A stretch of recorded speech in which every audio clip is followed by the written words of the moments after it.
All right. Hello, everyone. It's 1 p.m., at least where, according to my computer. My name is Ashley. I am a Visitor Services Corps member at Sherburne National Wildlife Refuge. If you are looking for the secret lives of bats, you are in the right place to come learn about a little bit about these mysterious creatures. We actually have quite a few that live here in Minnesota. I hope everyone enjoyed our first snow yesterday, at least where I am. The weather's getting colder very soon. But anyways, right before our program starts, I am going to go ahead and hand it off to Myrna. She is the president of our friends group. She's going to tell you a little bit about who they are, what they do, and what they have going on. So Myrna, I'll go ahead and hand it off to you. Hello, everybody. Can you hear me okay? Great. I'm Myrna and am president of the Friends, as Ashley said, and we're really happy to welcome everybody today to a program about bats, which are really, really interesting animals, and I'm excited to learn more. So we are the Friends. We have over 400 members and have been around since 1993. We support the refuge in many different ways, and everything from supporting getting kids outdoors into nature's classroom, to keeping refuge events free and open to the public, like the one that we're sponsoring today here with the bats. This year we've gone more virtual and not in person, but hopefully we'll be back to some in-person events in the future that we support. And also, we help to furnish information and facilities for refuge visitors. So, for example, you might have enjoyed being out at the wildlife drive this year and seeing the renovated first stop on the wildlife drive to make it more comfortable and interesting and educational for people who come and visit the refuge there.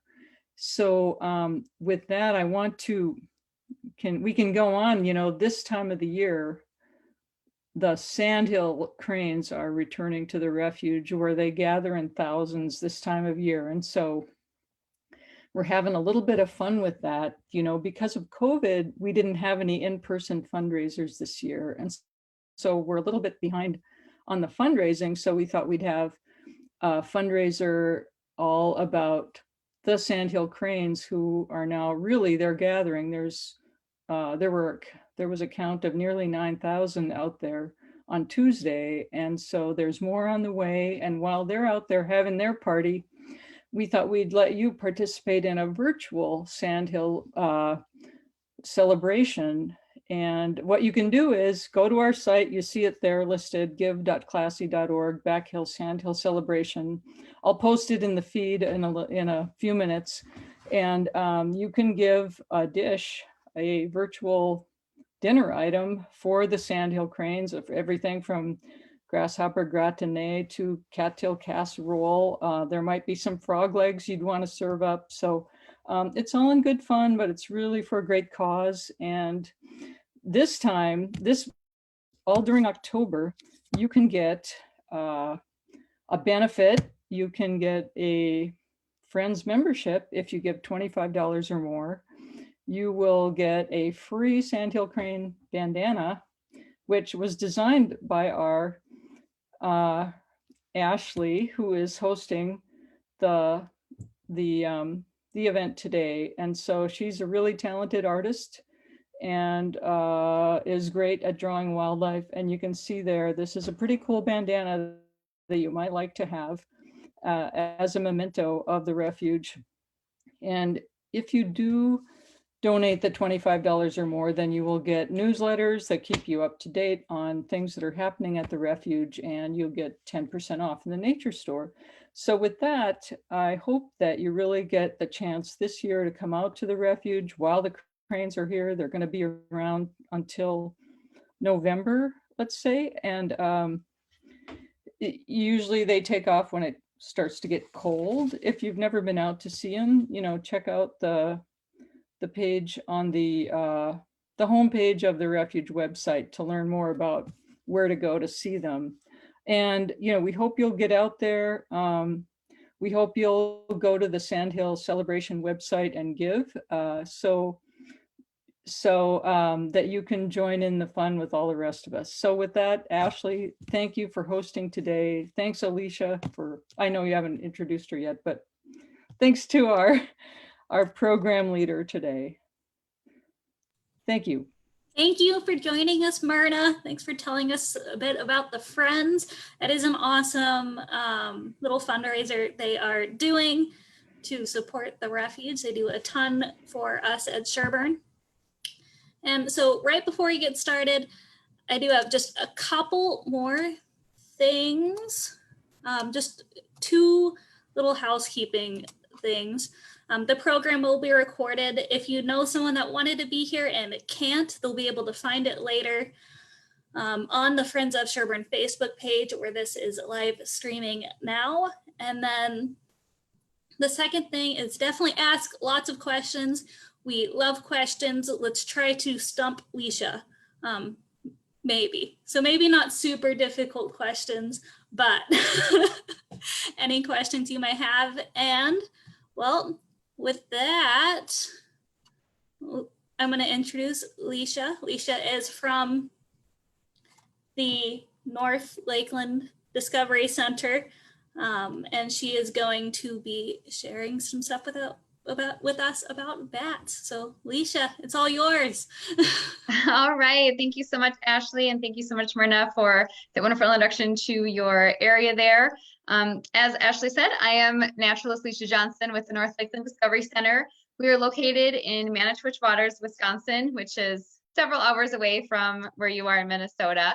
And we have lots of bats. We actually have the same species of bats in Wisconsin as you do in Minnesota.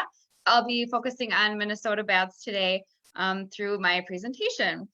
I'm really excited that the refuge wanted to do this program because starting the week after next, it's actually International Bat Week. And so it's a whole week of celebrating bats, the benefits of bats, and educating people on bats. So this is a perfect way to kind of get that started. And as Ashley said too, if you have questions, feel free. I think you can type those in, and at the end, she's going to field those to me.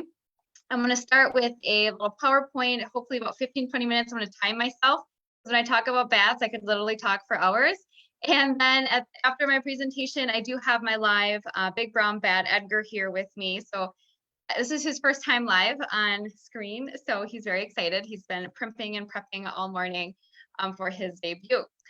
So with that, I'm going to share my screen here. And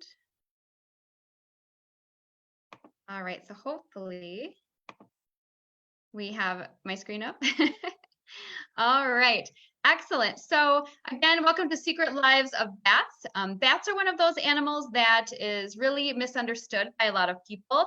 There's a lot of myths out there that aren't true about bats. So my goal here today is to teach you some really fun facts about bats, to share with you how important they are and why we need them on our natural landscape, and to dispel any issues that you may have with bats. So please keep in mind any questions that you may have that I might not answer during my talk.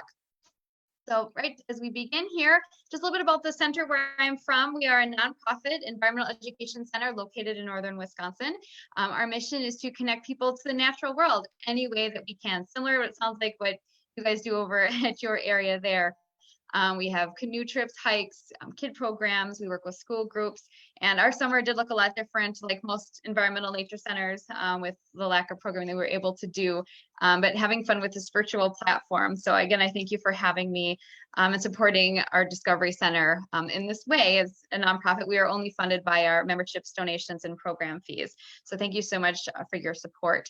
To visit our website, it's discoverycenter.net. You can learn more about who we are and what we do. We do have about 12 miles of trails on our property surrounding a little bog lake.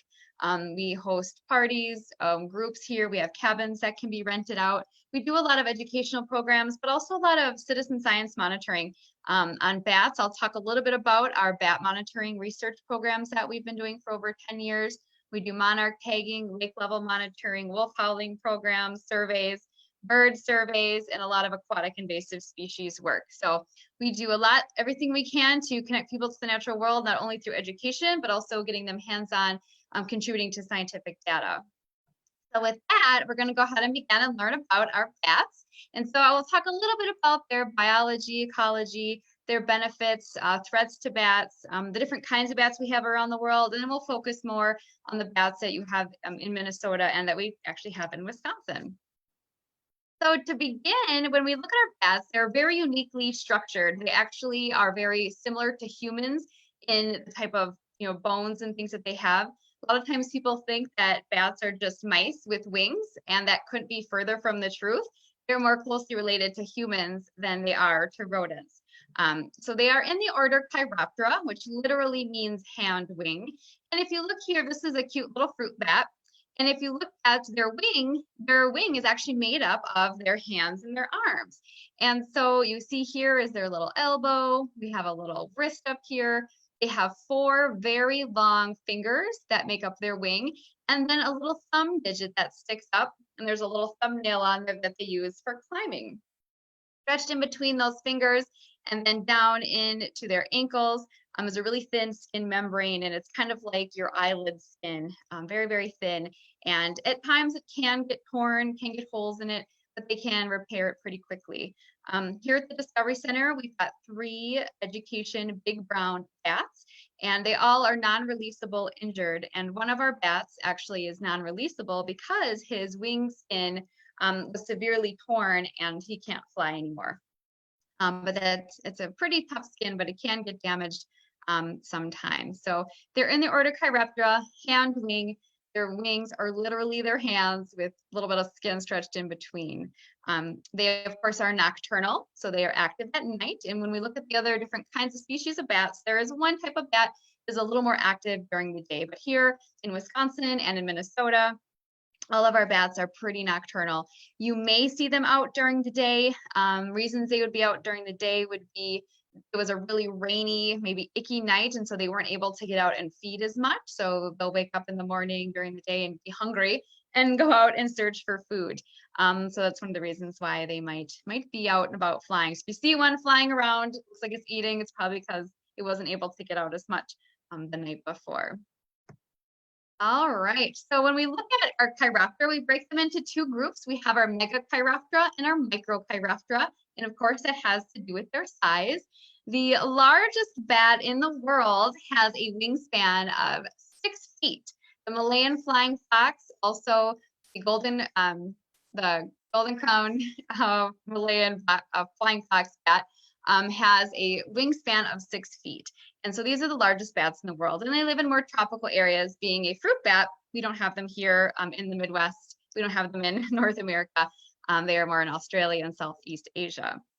So they're, a 6-foot wingspan bat down to the very smallest bat. The Kitty's hognose bat, our bumblebee bat, is only found in Thailand and is also endangered. And so there are species all in between. And the bumblebee bat's wingspan is 6 inches. So from 6 inches to 6 feet, there's bats of all sizes in between. In the entire world, there are over 1,200 different bat species. Now, there are mammals. So they're actually the only mammal that can fly. Of course, you may think that flying squirrels are mammals and they fly, but they are actually gliders, and they just have big old armpit skin, and they can climb up and glide down, but they can't sustain flight.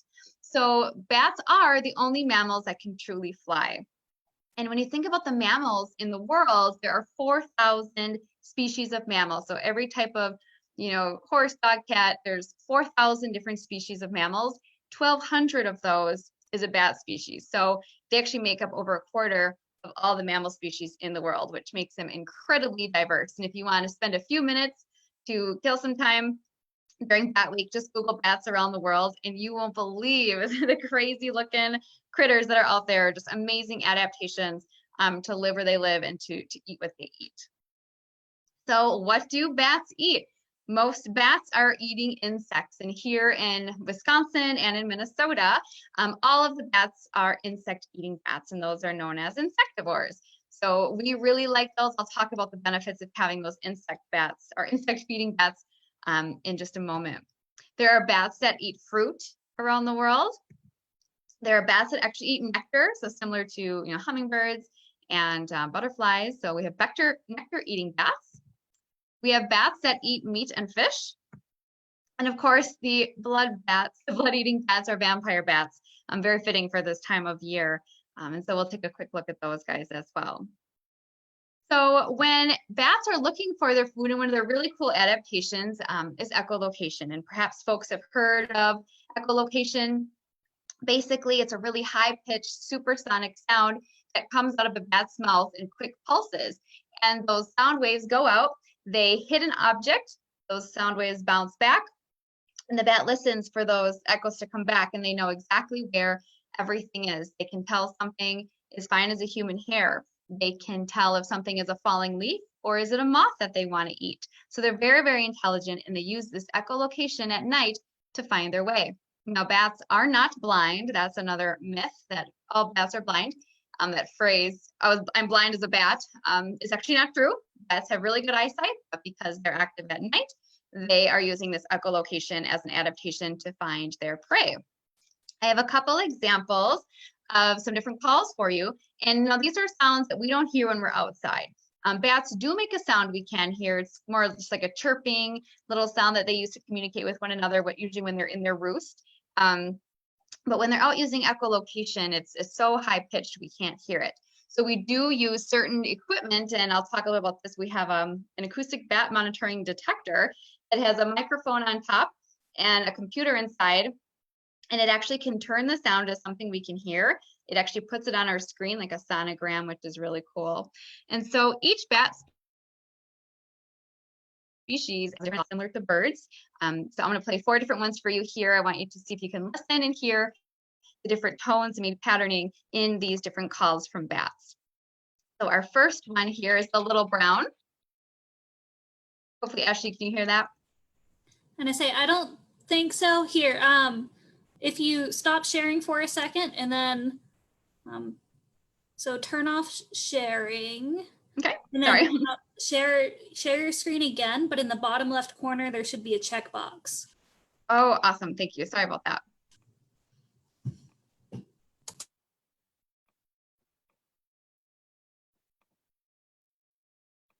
Perfect. Awesome. Thank you.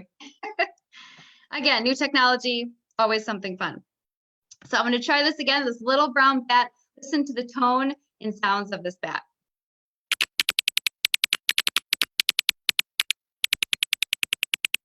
Each of those little ticks is a little pulse coming out of the bat's mouth. And the quicker that they go, that means they're focusing on food. And it's like a zip sound. And that sound is them going after prey. And then they catch the prey and they swallow it for a second, and then they go back to do, do, do, do, do. So listen for that. It's called a feeding buzz in these next couple of clips. So this next one is the big brown bat.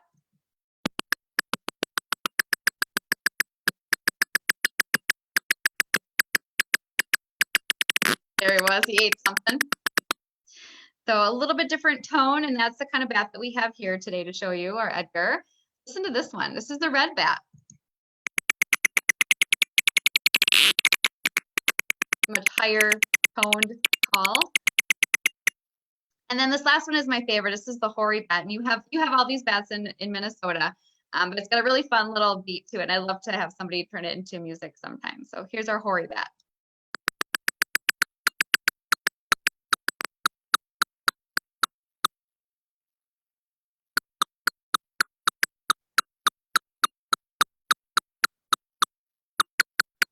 All right, so that's kind of what we hear when we're out doing our surveys, our citizen scientists. We have tons of volunteers that we've trained to do this. When we're out at night and we have our little machines on, those are the kind of sounds that we're hearing. And it's so fun because you go outside and it's completely silent. And then you turn on that machine and there's like all these bats, you turn it off and it's quiet. So all this stuff is happening around us and we're really not aware of it unless we have this really cool equipment to help us. I do have a video here in the bottom left of the screen to show you. This is a bat actually capturing a moth. And when our insect-eating bats capture their prey, they've got legs, their back legs and feet, and they have a tail. And in between their tail and their ankles is another skin membrane, and they use it to scoop up their prey. I'm going to play this video for you. And it's slowed down a little bit. So you see the moth flying on your screen, and then a bat's going to fly in from the left. And you'll hear the pulses go a little faster. Here he comes. Watch out, moth. Watch how he scoops it up. It's so cool. Okay, so they literally scoop their prey up out of the air, which is awesome. So just a cool adaptation of these bats getting their prey. So when we look at our insect-eating bats, we're going to just quick go through those different types of eaters and what their importance is here. So these are a couple examples of some insect-eating bats. We don't have these here in the Midwest. They are more in the Southwest of the United States, but I wanted to really pinpoint that insect-eating bats have larger ears because they're hearing echoes coming, off of a mosquito. So they really have to have good hearing. And our insect-eating bats are so important for a couple of reasons. One, they eat a lot of mosquitoes. Our little brown bats are very, very small. They're both in Minnesota and Wisconsin. They can eat up to 1,200 mosquitoes an hour, which is awesome if you don't like being attacked by mosquitoes all the time. So we really like them for that, for pest control for us and our enjoyment of the natural world. They're also extremely important for pest control for agriculture. They eat millions and billions of insects every night and save farmers millions and billions of dollars in pesticide use. In Wisconsin, they did a study where if you took away bats that do natural predation of insects that hurt agricultural fields, they find that in 1 year it saves about $600 million in Wisconsin in pesticide costs. In the Midwest, it's $7 billion a year that these bats are doing this, it's free organic pest control. And so as you can see, they're really important to have on the landscape. And we talk about one of their biggest threats and how we've lost about 7 million bats. That's going to be a problem, especially for our farmers. So we'll get into that. We have our meat and fish eating bats on the right hand side. You can see there's one species of fish eating bat. We don't have them here, but it's called the fish eating bat, very cleverly named. And then there's bats that eat different kinds of meat. We have our blood eating bats known as our vampire bats, and they live in South America. There are 3 species of those, and they're really unique because their saliva has an anticoagulant and numbing agent in it. So when they land, like a cow or a horse or a pig or something larger, these bats are very, very tiny. And so what they're doing is they will kind of make a little slit on the skin and then put saliva on it. It will numb the skin and it'll keep the blood flowing.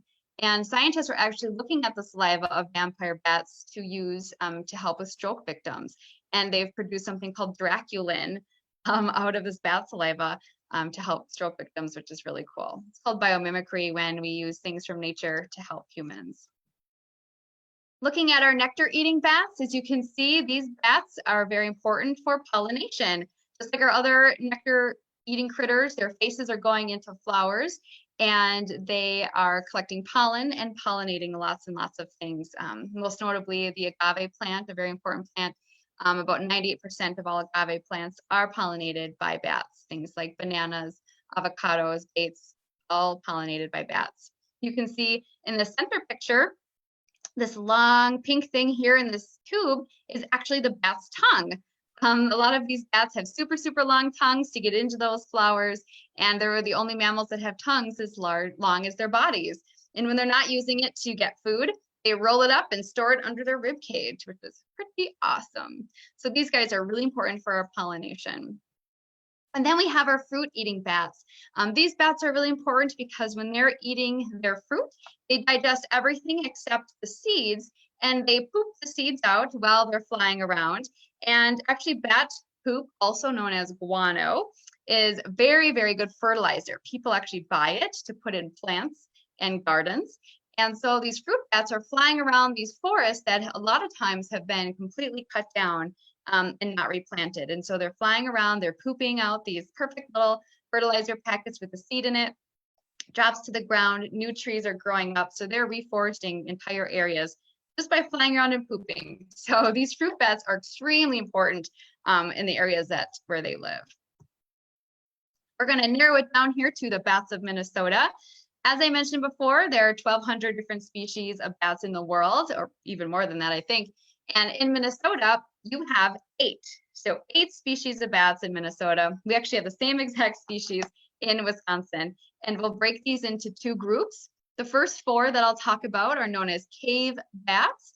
These are bats that hibernate for the winter, and in the summertime, they are grouped together into summer roosts. So if you have a bat house or a bunch of bats living under an eave, it's most likely one of these species. We have the little brown bat, the northern long-eared bat, and these are federally threatened.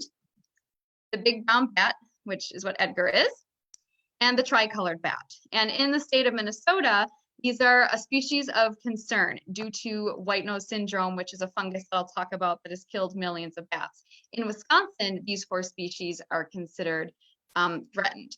And so that gives different protection of these animals. So these 4 cave bats you have in Minnesota, they are the ones that hibernate during the winter. Now, tree bats, these other 4 species, they migrate south for the winter. They'll migrate to southern United States, down to in Mexico, Central America. And in the summertime, they live by themselves in the trees, hence the title tree bats. You've got the red bat, the hoary bat, the silver-haired bat, and the evening bat. So these 4 species, again, they migrate and live solitary lives during the summer. And when these animals come back in the summertime, all the species, they actually come back to the exact same place. So if you've got a bat roost where you've got bats coming every year, every summer, you should have the same bats coming back every year, which helps us when we try to determine if bat populations are decreasing. So looking at our threats to bats quickly, the biggest one right now is white nose syndrome. And this only affects bats that hibernate because it's a cold-loving fungus that grows on bats while they're in hibernation. And when bats go into hibernation, they will store up fat and energy to just sleep through the entire winter. And bats are true hibernators. They completely shut down. And what happens is this fungus in these cold caves or mines, wherever they might be hibernating, it starts to grow this white powder on their nose. It starts to grow this white crust on their wings. It puts holes in their wings and it wakes them up. And they start flying around. And they use up all the energy they had stored for the winter. And so what happens is they literally starve to death before winter is over. It was first found in Minnesota in the winter of 2011, 2012, but it was really found in the Lake Vermilion Sudan Underground Mine State Park in northeastern Minnesota during the winter of 2015, 2016. It now has been found in 15 counties in Minnesota. It was confirmed at the Mystery Cave State Park during the next winter in 2016, 2017. And as of 2020, the bats hibernating in these 2 areas, the number of bats in those 2 areas has declined by 93% and 94%. So that's a huge decrease in bats. In Wisconsin, several of our big winter hibernaculums have gone down 98%. So we're seeing a huge loss of bats here in the Midwest, which is, as I mentioned before, it's so important. So this is not a good thing. So just a quick look at some of the maps. This is from 2016. You can see all the colored areas are counties that have white nose syndrome in them. I'm going to just go through. This is 2016, 2017, 2018, 2019. So you can see it spread over to the West Coast. And the epicenter was here in the winter of 2006, 2007 in New York. This red circle here is where it was first found. And it's from Europe. They're not sure exactly how it got here, if it was contaminated clothes that somebody went caving, got the fungus on them, brought it over here. Could have been some kind of, brought over by a plane. There's some if you get the fungus on you, it's really easily transferred from humans to the cave, humans to bats, and then from bat to bat. So it's been a really big issue. There's a lot of work being done to help keep caves clean, to help, figure out how to reverse the effects on bats. And so that continues to go on today. And there's some on the East Coast, some bats are starting to show an immunity to it, which is awesome. So animals have their natural defenses too, but it does take a little bit longer. And bats only have 1 baby a year. And so it takes a long time for that population to come back. A couple other threats too that we look at here. Wind turbines are big killers of bats. Bats don't hit them like some birds do, but going around the blade, that change in pressure causes their lungs to explode. It's called barotrauma. And it's similar to if you're diving and you come up too fast just that change in pressure isn't good for the animals.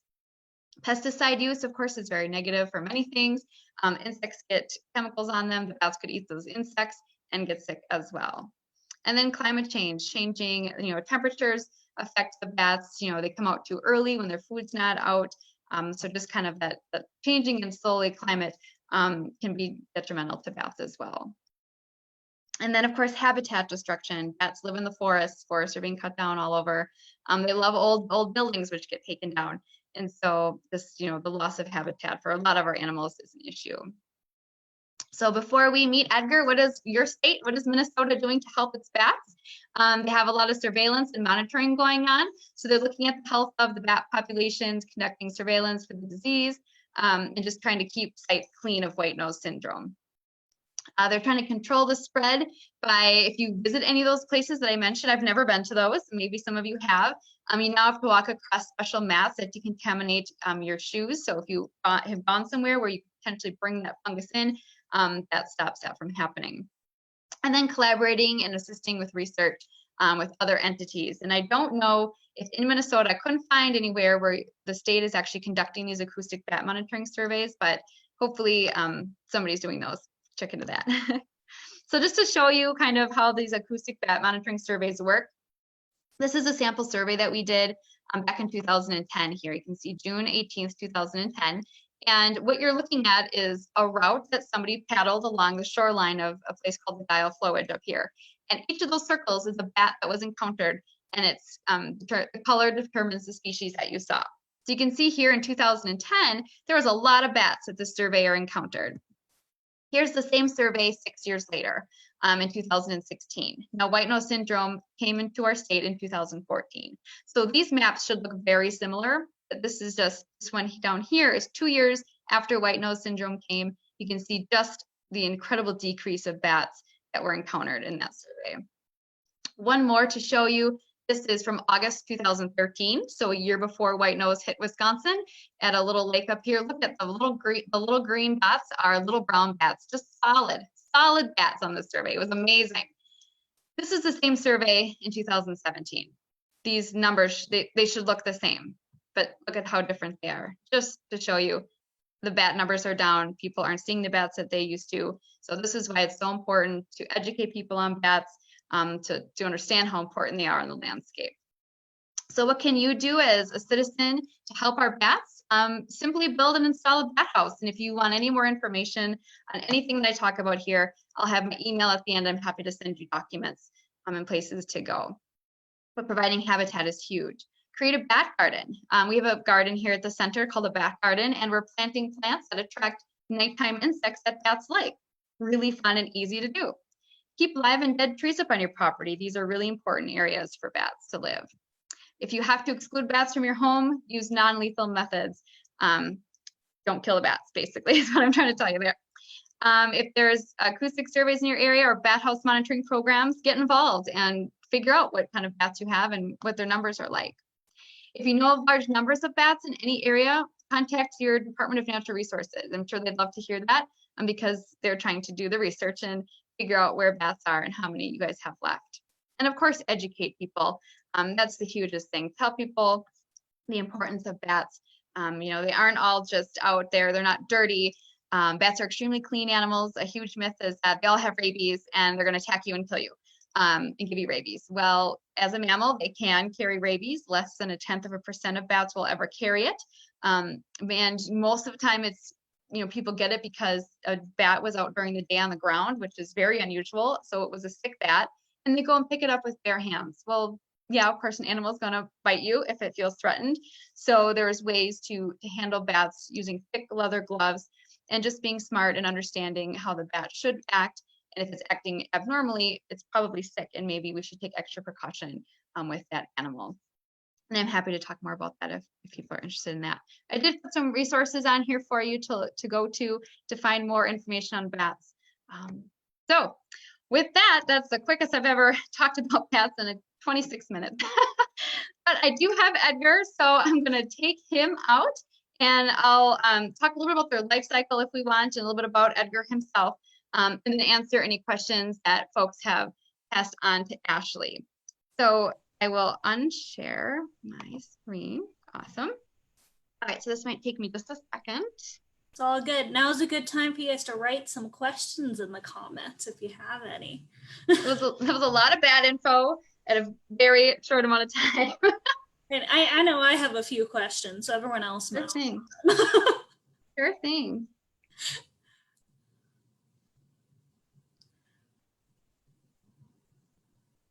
So he might be a little sassy at first because they do sleep during the day.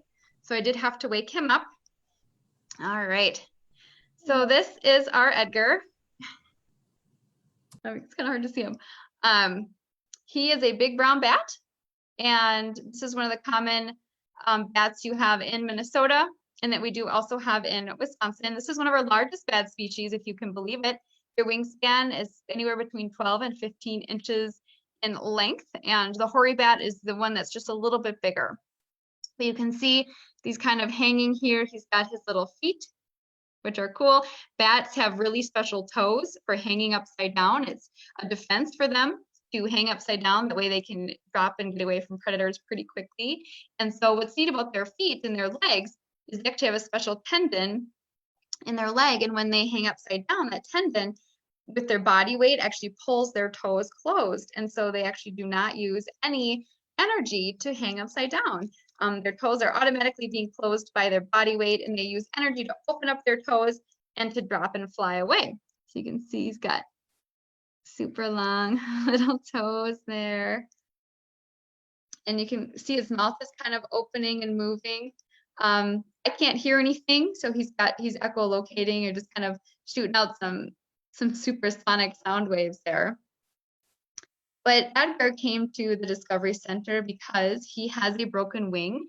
He was in a door jam and somebody slammed the door and broke his wing. And so he was brought to the Milwaukee Humane Society, and then about 5 years ago, and then came to the Discovery Center as a non-releasable, non-flyable education bat. And the 3 bats that we have are all males, and they are all big brown bats. And so they do very well together. Sometimes they roost together, they'll be snuggled together, sometimes they're alone.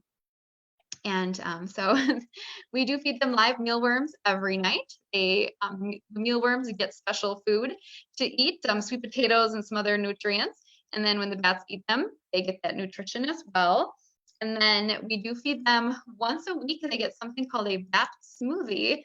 And what that is it's a smoothie of live mealworms and a little bit of sweet potato baby food, CQ10 powder for heart health, flaxseed oil to keep them regular, and a couple other nutritional powders that I blend up in a blender and then put into a syringe and feed them every week. So he'll get that a little bit later today, just to give them extra nutrition for when they feed.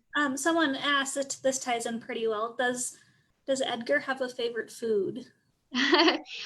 He loves the bat smoothies, and in captivity, so he loves eating those.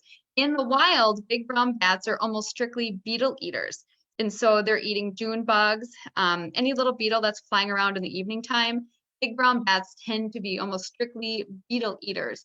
And they've got stronger jaws. They have sharper teeth than, say, the little brown bat, because they're crunching through those thicker shells, where the little browns are mainly eating mosquitoes. And just to kind of show you a size comparison, the big brown is on top, the little brown is on the bottom, just to show you size. Grab him here. Oh, I know. Oh my goodness. So he's starting to wake up a little bit. So he's getting a little more feisty. His mouth's really going. You can see him. So waking up a little bit. But yeah, so they pretty much eat beetles in the wild, but they do like their mealworms. Yep. All right. And we have lots of questions if you're ready for those, or if you want to wait a little bit. No, that's fine. All right. I'll hold him as long as I can until he gets me excited. I'm gonna keep calm now. I'm gonna keep the video off so that we have a closer, bigger view of Edgar on the stream. But let's see. Liz asks, what are bat family groups like? Do they return to the same mate year after year? Oh, that's such a great question, Liz. So bats actually mate in the fall. So this time of year, bats are mating and the males and females come together. The females actually, their eggs get fertilized, but then nothing happens. It's called delayed implantation. And so what happens is they mate and then they never see each other again. And so they have a delayed implantation where the fertilized egg literally just free floats in the uterus of the female. And come the next spring, it'll actually implant and start to have gestation. They're born usually by June, and they have a pretty short, just like a couple month gestation. The young are born in June, and the females all tend to come together into what we call a maternity roost, and they help raise each other's young. So the males don't have anything to do with raising the young. The females will live together and raise their young together. And so when they come into the roost, if let's say one mom leaves to go feed, the other moms, stick around and watch the young. There can be about, in a square foot of a roost, there could be 500 pups or baby bats. And when the female comes back, she has to find her baby. And how they do that is their sense of smell.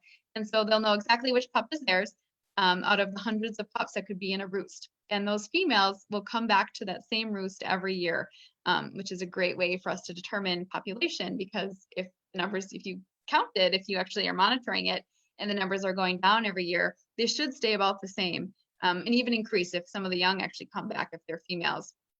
But yes, they will mate in the fall this time of year, and then they have that delayed implantation where the egg doesn't implant, gestation doesn't happen until next spring. Good question. And a great answer. Let's see. They also ask, what is the average bat lifespan? Excellent question too. So this big brown bat here, their average lifespan can be up to 30 years, which is incredible for a mammal this size.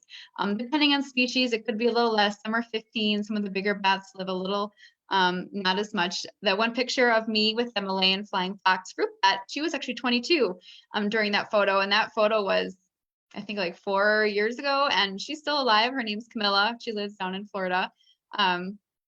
And so, yeah, so 30 is a good average for bats. The oldest bat ever recorded in the Midwest was in Madison, Wisconsin. It was 32 years old. And this was a couple years ago. And they knew how old it was because as a young pup, it was banded. And similar to bird banding, where they put like a little bracelet on the animal and has a code on it. You can, as you recapture it, like you retouch it, you can keep data on when you caught it, how much it weighed, things like that. And this bat had been banded as a pup and caught 32 years later, which is absolutely incredible for a mammal this size. Great question. We have all sorts of great questions. Let's see. Christy lost connection for a bit, but they were wondering if you could briefly cover again what the bats in Minnesota do in the winter. And they followed up with, should we still put up our new bat house at this time of year? Perfect. Yeah. So in Minnesota, you have 8 species of bats. 4 of them migrate. So 4 will leave Minnesota for the winter, southern United States, Mexico, Central America. And then you have the 4 species, the little brown, the big brown, the tricolored bat, and the northern long-eared that actually stick around and hibernate. And they'll go to just a few places in your state. So they'll go to these winter hibernacula. I mentioned a couple when I talk about white nose syndrome, at Mystery Cave, and then there was another place, can't remember where it was. But they'll go to these areas and they'll come from all over the state to go to these specific winter hibernacula. They'll stay there for the winter, and then come summer, they go back out and spread out to their summer roost. And so when, if let's say, a bat has gotten the fungus that I had mentioned, it's really easy for that to spread because they go to different areas in the summer. They come back to these big groups in the wintertime, and if one is infected, it's really easy to get the rest infected. And then as far as bat roosts go, this is actually a really good time to put up a bat roost because we never are quite sure when bats will emerge or come back. In your bat roost, most likely you're going to have the big brown bat or the little brown bat. The other ones tend to all go to the forest and roost. All the bat roosts that I've ever looked in and had, it's either little browns or big browns. And if you put them out this time of year, that's perfect because they're already ready for next spring. They may come back in April, they may come back in May, or from their winter hibernacula. And so it's good to put it out now. That way you don't have to worry about it in the spring. It's already ready. Rent is open whenever they come back in the spring. And kind of following along that same vein, Corrine asks, will Edgar hibernate since he's inside? Oh, that's a great question. So I had the option of hibernating our bats if I wanted to. I work closely with the DNR. We've got lots of permits for these bats. Took a couple years to get all the permits and my shots and things. And so I was told that we could hibernate them, or we'd put them in little containers in a fridge and then just leave them in there. And I was really nervous about that because we lose power a lot, and I didn't want the power to go off when I'm not here and to warm up and become active. It just made me really uncomfortable. And so I do not hibernate them. They do tend to eat a little less this time of year because I think their bodies naturally slow down, but they don't go into a deep hibernation or anything. And that's another reason why too, in captivity, bats are actually an animal that doesn't live as long as they would in the wild. And one of those reasons is, well, one is because it's, being in captivity is a stressful situation for any animal. And it just is a little more stressful and harder on their bodies. But we also, if you don't hibernate them, they don't get that, several month rest period in their body. And so they tend not to live as long. But there is bats in captivity with people that I work with. They've had them for 20, 25 years. So they still are a pretty long-lived critter. But we do not hibernate these guys just because it would just make me a little nervous that something would go wrong. They'd get too cold, or the power would go out and they'd heat up, and it would just be bad. So they just slow down. They don't eat as much, and they sleep a lot more. Aw. He's just so cute. Okay. I know. Wish you were here to see them. They're it's so adorable. So I'm kind of hopping around to kind of group things. Stephanie asks, aside from caves, can you give us a little bit more information on where else bats live? Sure. So a lot of bats actually live in hollowed out trees.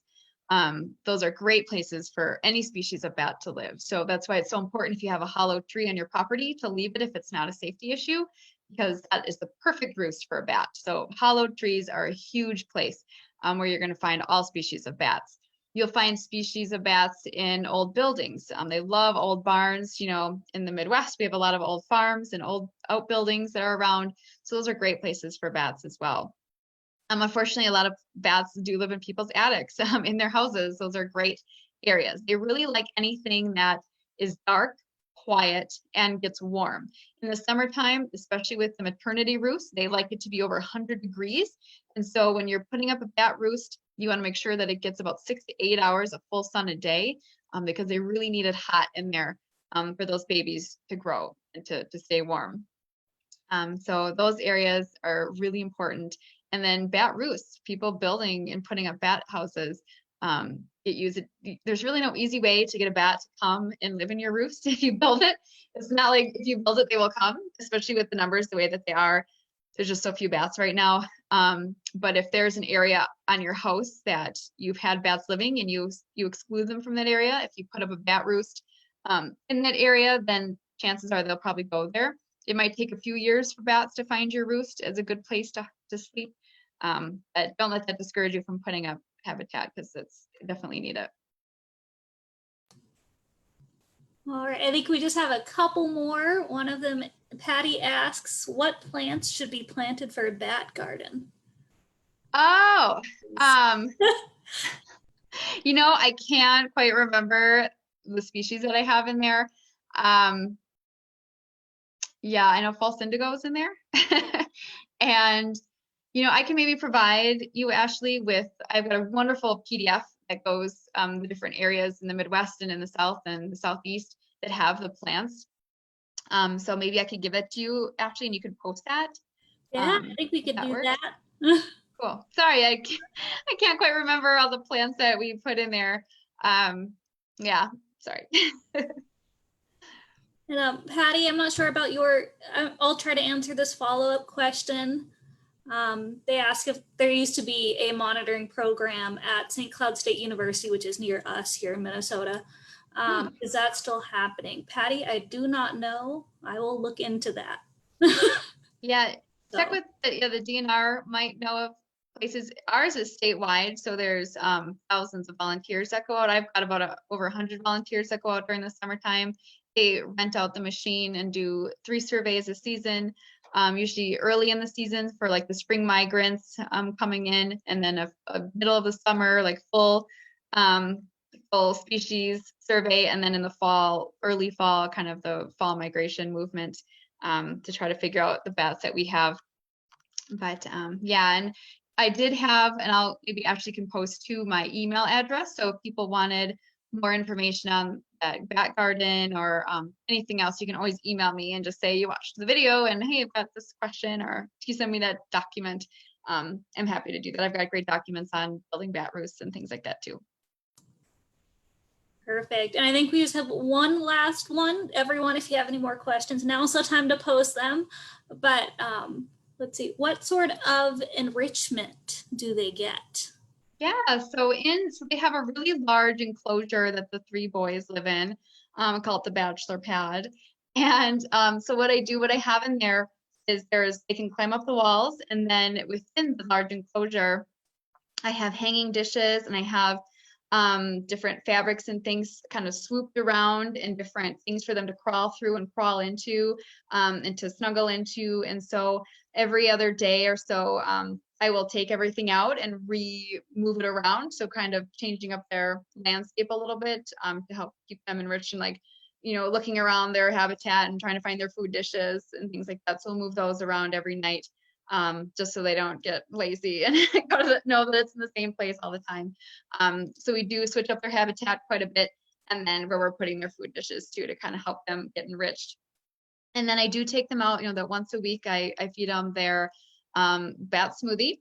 And when I do that, I'll also kind of do an interesting bonding thing with them, where I take a warm, wet Q-tip and I'll rub their cheeks and under their chin with it, and it cleans out their glands a little bit, but it also mimics a mom kind of cleaning them as they would to a pup. And so it really relaxes them a lot to do that. And then I also have a little brush that you would use to clean out braces or in between teeth, and I brush the hair on top of their head, and they really, really like that. It calms them down quite a bit. So if they're kind of anxious or not wanting to be held, when I'm ready to feed them, I'll kind of do that a little bit to calm them down.